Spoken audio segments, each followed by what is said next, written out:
they're all about now, and are they similar to the VCU team you played in Destin a few years back? Yeah, I think they're, it starts, with those two guards. They're so fast and shifty, and they put a lot of pressure on the basketball. Then they put a lot of pressure on you on the other end with their ability to break you down. So it's, full 40 minutes, of quickness, dribble drive, attacking you. They did a good job of cutting offensively. They didn't shoot the ball well last game, but they got, a handful of guys that can shoot the basketball. We all have those games where you have, you get some pretty good looks, they just don't go down. But, they, from Don Hicks, Claire, they got guys that can shoot the basketball. So it's, it's working on keeping the ball out of the paint. They do a great job of getting the ball in the paint and putting them in a tough spot and help. And that kind of affects it affects your rebound balance when you have to help too much. But no, he's done a good job. They have a great system. Like a lot of people, just piecing it together. And that's what when they're living in the paint and they're causing havoc, like Northwestern, somebody that does not turn the ball over. They've been great. Chris has done a great job with those guys getting them to defend, but he's gotten them. Their defense has really improved at Northwestern because they don't turn it over. They stay out of transition, they stay out of tough spots, and they turn them over 19 times. So it speaks for itself. The impact of the turnovers at Northwestern and at Nebraska. How do you? I know you talk about it all year long. Right. How do you? Is there anything that kind of needs to be fixed there? Well, yeah, it's careless passing. Like a lot of them are just simple passes, just freezing the defense, and you got to freeze somebody's hands through your passing shot fakes before you get to it. If you just don't have a natural feel for things, some guys have a natural feel to pass the basketball, and they might not even be able to explain what they do. They just know how to deliver the basketball. Other guys that don't have that feel, they can't make no-look passes. They can't pass the ball off the dribble. Like they have to be fundamentally sound and simple. And when we do that, we just hand the ball back to people. You're not going to have success. I don't think that held true in the Northwestern game, but it held true other night. Like we'd make a run, and then all of a sudden, guys be open, just cutting to the basketball, and get deflected, they get the ball back. And just trying to be simple, trying to be fundamentally sound. I know it comes off corny, but it wins the race, and that's what we have to do. Like we have to do a better job of just being fundamentally sound and doing our stuff. And when we have advantages, when we have numbers, when we have whatever, be aggressive, but also be on 2 feet when they swung the basketball because somebody's obviously open.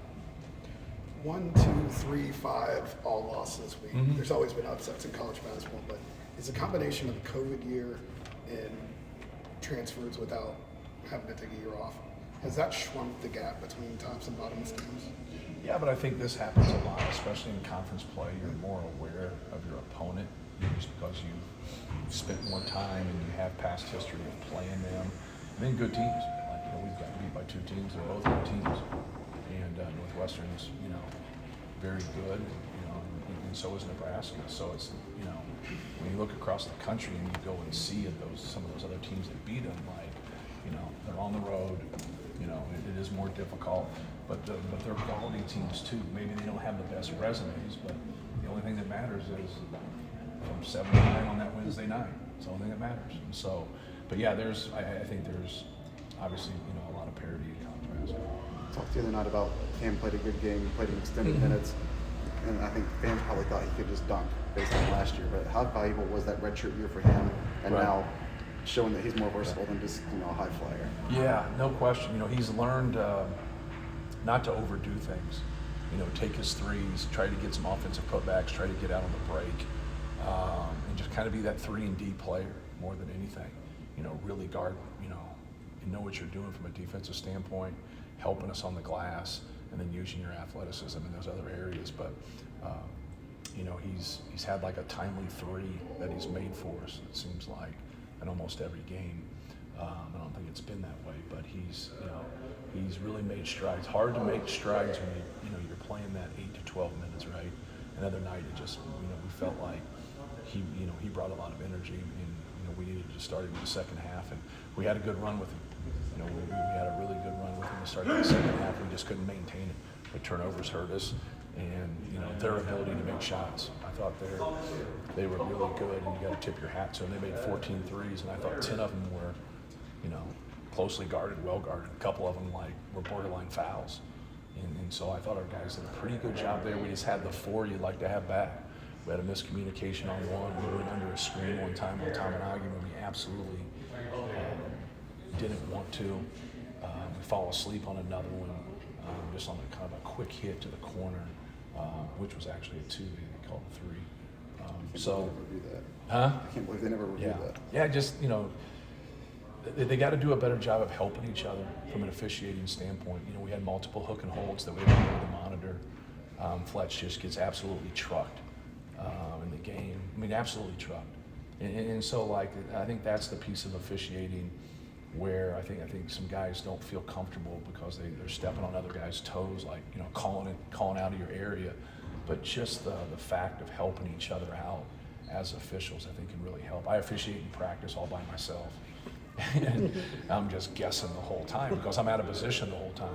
But when you have 3 guys out there, they got to do a better job of working as a team. With Cam, how hard is it hard normally for inexperienced guys to be as simple as he's been? Well, he doesn't do anything he should. Yeah, we really tried to work on it. He's had some moments earlier in the year where he's done some things where he's kind of gotten himself stuck. And then he just kind of does it because it's it's like a default, right?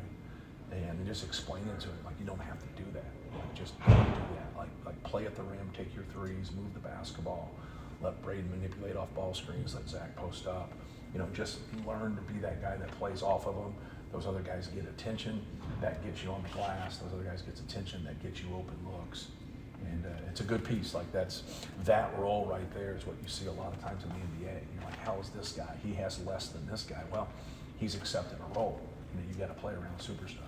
So lately, you guys' free throw advantage has been cut a little bit. Yes. And you talked about the officiating, but has that been, I guess, a product of officiating or more play style? Well, I would say, just naturally speaking, you're going to have a little bit of a cut on the road by nature.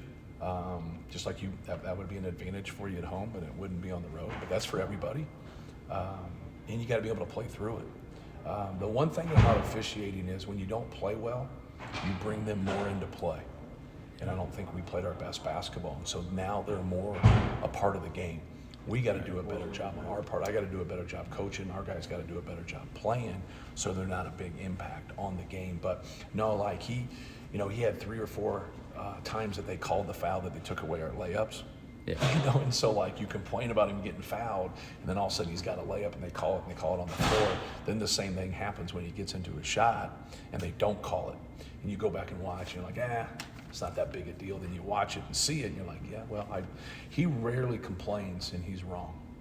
I mean, we're the first player in college basketball history, right?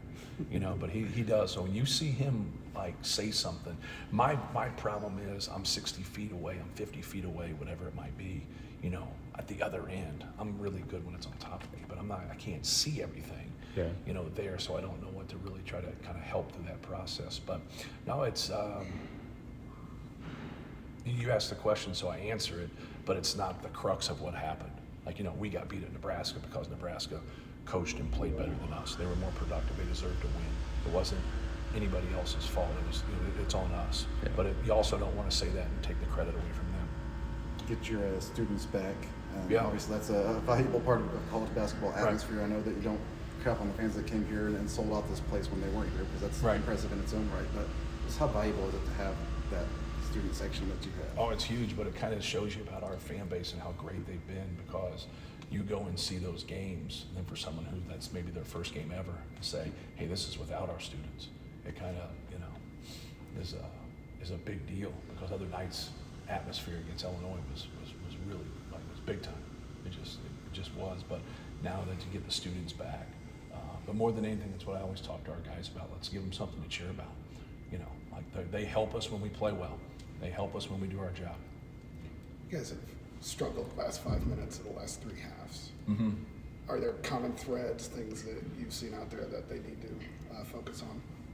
Not really. An Illinois game, it was more of a matchup game. We were pretty good against a certain group, and then We actually played well when Zach was out, so that game actually helped us, but the other 2 games we didn't play well.